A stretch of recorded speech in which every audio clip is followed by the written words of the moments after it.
Hello, it's Gaggle, and welcome back to the patch 9.11 notes rundown for League of Legends. So let's get into this and see what's in store for us. Just a note: this does not have the Mordekaiser rework in the patch. That will be coming in a later patch. So first things first.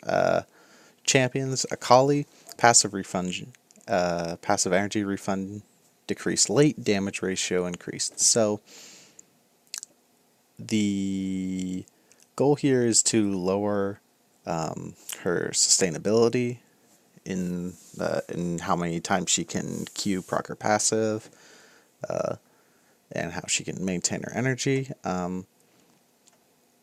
The ratios here, you lose quite a bit on the bonus AD ratio, so maybe this really hurts Bruiser Akali, but standard Akali builds that have Gunblade, this is not as much of a bad thing, and the loss of 0.2 ability power on the leader ratio.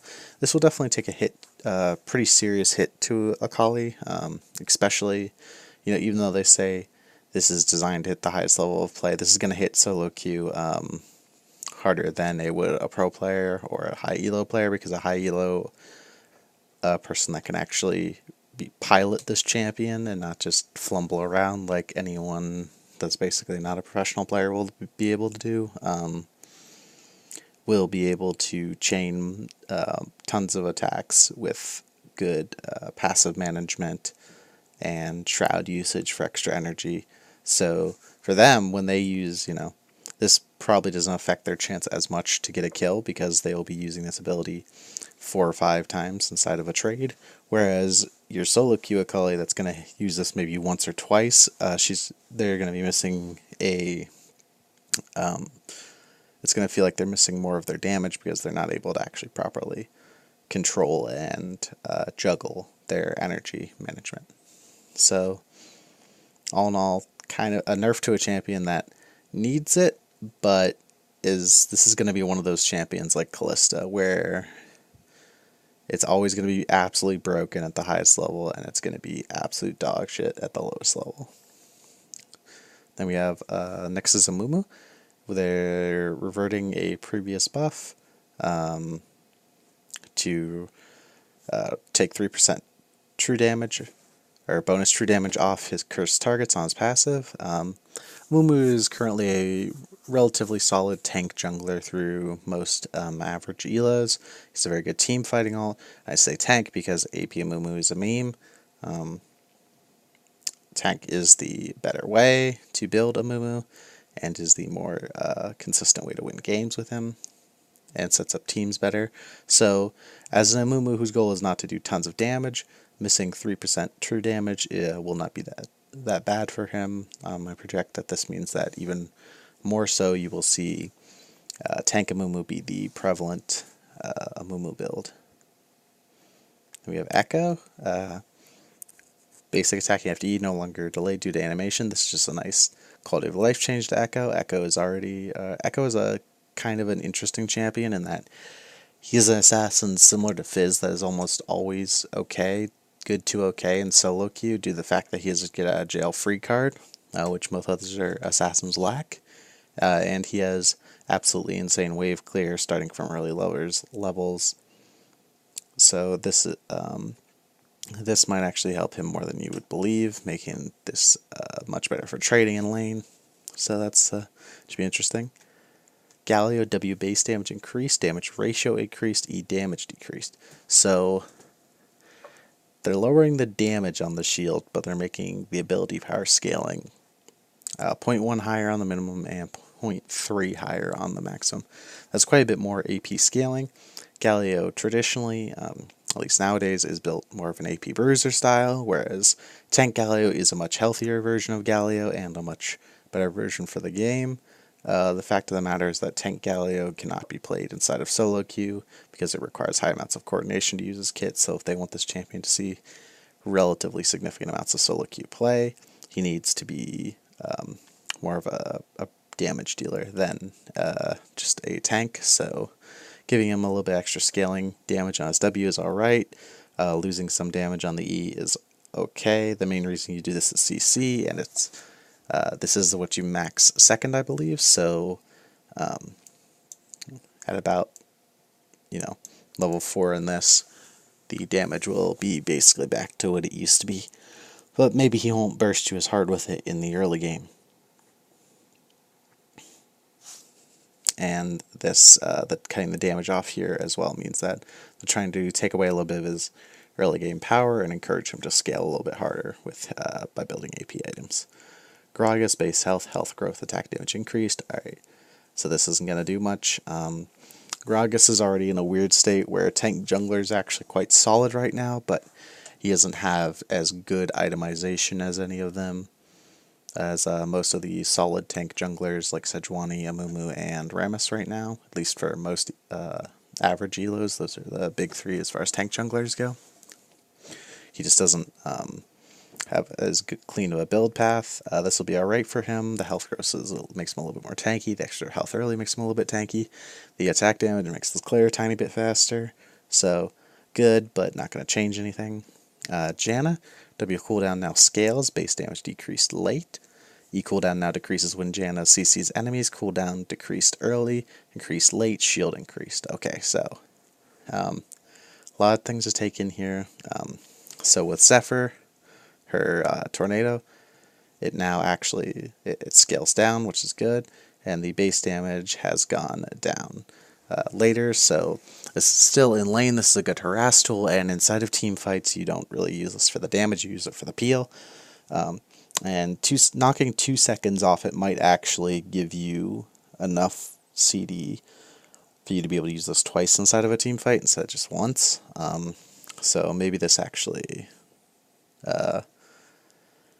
helps her disengage better.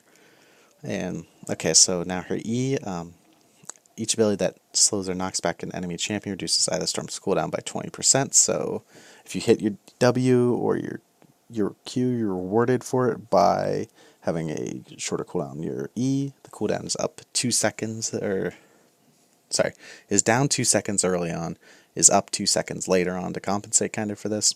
Shield is up 10 points at all ranks. So this basically just means that she should be able to proc this more often now, which will be decent. Janna's already kind of a alright enchanter right now. She's not necessarily as powerful as someone like Lulu is, but this might help her a little bit, at least give her some more shielding and more disengage inside team fights. Alright, so Jace is a absolute monster of a champion in higher elos when there is a very talented top laner piloting him, but outside of that, he is basically unplayable, in that the people playing him won't actually abuse what he is strongest at. So we have Q-based damage decreased late, damage ratio decreased. This is alright, but Jace is not a late game champion to begin with. He just wants to kill you early and then split push you with a huge item lead to the point where realistically knocking 25 damage off. You do maxes first, so this is to be taken into account, but 25 damage off here and 2% bonus damage ratio on his Q. In all-in trades, his Q is not necessarily even his most damaging ability. This is just what he uses to siege. So maybe now this means that you can tank a little bit better in a side lane as he split pushes if you did not feed him too much. But realistically, this doesn't actually hurt intelligent Jace players. Karthus R damage ratio decreased, so Karthus is they're just knocking off some damage, 50 at level 1 plus 0.1 scaling. This is pretty significant for jungle Karthus, as taking 50 off at level 6 is a significant portion of someone's health bar. So this will definitely be felt. I don't think this necessarily removes him from the jungle, as he still just power farms away really hard, gets tons of items, and then is able to do lots of damage with his Qs and just have his R for whenever he dies inside of team fights. So a nerf and definitely will hurt his level 6 power spike, but will not necessarily hurt him being able to power farm to a unstoppable point almost. Alright, so Master Yi, most attacks be at level 1 removed, Q isolated damage target decreased.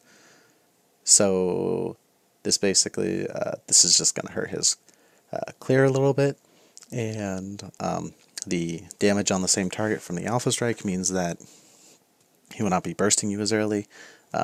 Yi is a champion that is very powerful in most elos of play due to the fact that he just gets items and destroys you. And this base stats removal does mean he is more and the damage reduction as Q means that he is more punishable early game before he gets those items, because once he has those items, this doesn't matter that much because he is overkilling you by ridiculous amounts. So taking 10% of this damage off is not really too much of a big deal. Rammus is probably the best tank jungler right now with Amumu. He has great itemization with items like Thornmail that just destroy bruisers and 80 carries, and stuff like and his taunt is very good against assassins that want to blow up other people on his team, but he can just taunt you and then all of a sudden you're attacking him. So they're changing the passive damage and the R damage, lowering the R damage. So the passive damage is 10 at all levels instead of 8 to 20. This will mean he'll feel a little bit less late game. This means that he'll be doing half of what he used to at obviously level 18 at ridiculous levels, but at levels not typically seen by a jungle champion. But this means that it'll feel less bad to auto attack him as an AD carry late game. But early game, specifically the really early levels, auto attacking will be a little bit worse. Or sorry, not auto attacking, his basic attacks. And his R, the damage per second, is lowered. You don't really necessarily use this for the damage, but it is down 10 level 1, 20 level 2, 30 rank 3. This will definitely lower his ability to burst someone with his combo, but overall it does not necessarily remove what makes Rammus strong as a champion inside of solo queue. So these are alright changes to bring his power down, but don't necessarily remove him from his pedestal as one of the best tank junglers for solo queue, similar to Amumu's changes. Warwick, Q healing increased late. This is fine. Warwick maxes this, so he'll be getting advantage of this early in the game, which is good. And we'll let him farm a little bit safer and be a little bit harder to kill in 1v1s. Next we have Yuumi, Q range indicator brightness adjusted. W now gives assist when she first attaches. E movement speed decay flattened. Lots of bugs fixes. So Yuumi as a champion is kind of annoying but not good. Annoying in the way that Yasuo is annoying for solo queue because he has annoying mechanics, not because the champion is actually powerful. So we have Q powering light. This just means that you can see the range indicator better, so your ADC maybe won't step back and make you whiff your Q, because it is a relatively powerful poking tool. The W now gives you assists, that's fine. And the zoomies, the flattened movement speed decay on herself to the ally she attached to. That's good, that's fine. Just nice low quality of life changes for the champion overall that don't really move her.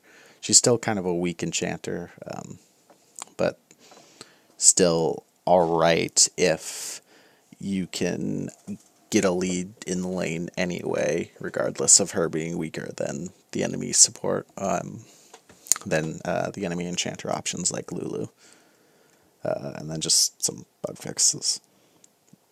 Alright, so Zac, Q slow ratio decrease, cooldown increase late, W max health damage now scales with AP, R reverted to earlier versions. So the Q, the slow down 20%, this is pretty significant. This is a 33% nerf to the slow, as often you will even just throw this on the enemy to get the slow, especially even if there's not another thing you can hit nearby to pull them together. And to compensate for this, the cooldown late is down.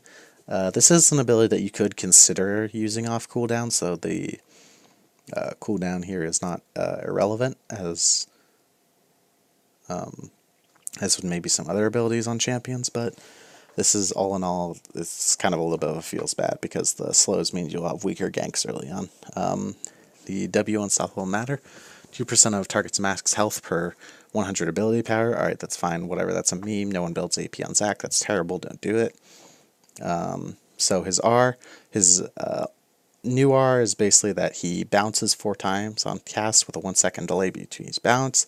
The bounce does some damage and knocks up enemies for 1 second, and they take less damage the more bounces they hit and are no longer maxed up. And he gets movement speed during this. So we're going to have to see this in game to get a full grasp of it, but basically it's like a Rakan W. You can move, but if you hit them multiple times, they don't get knocked up again, they just take damage. So this is alright. This is probably actually, I would consider it worse than his current ult. His current ult is probably better. The ability to pull the enemy carries into your team so they can turn them into slime is probably much better than this, but the damage here is not negligible.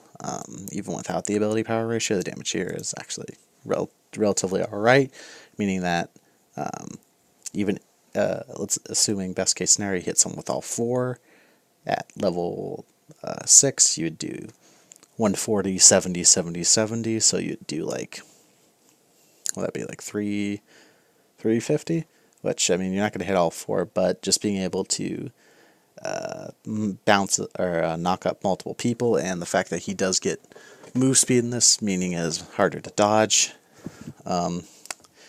it's alright. Zac is still just a really punishable tank jungler and doesn't necessarily scale as hard, but he does have very interesting gank routes and can come from angles you don't expect him. It requires people to ward in ways they normally do not. So, yeah.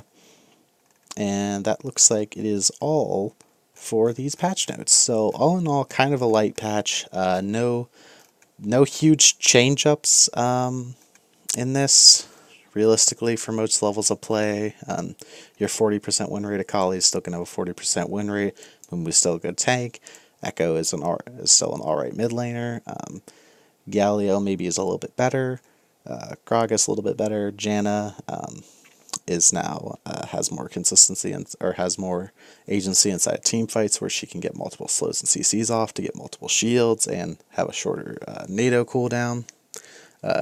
Jace doesn't matter to good Jace players, but is could hurt Jaces that do not get sufficient enough leads in lane.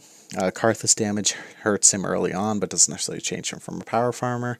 Master Yi overkills you anyway, but is still, so this doesn't mean that much, but he is he does not quite farm as quick, so hopefully he doesn't reach his power spikes as quick as he used to. Ram is still a good tank. Warwick, the healing is alright, still not quite as good as either Rammus or a Mumu, because he doesn't have as large impactful CC like they do. Yuumi is still meh at best. Zac is probably net worse, but it'll take a while for people to mess around with the R to see if it actually is worse. My estimate is that maybe in solo queue this is a little bit better, but in professional play this is worse for them than the old R, and the slow is significant for ganks. I want to thank you all for watching, and I hope you have a great day.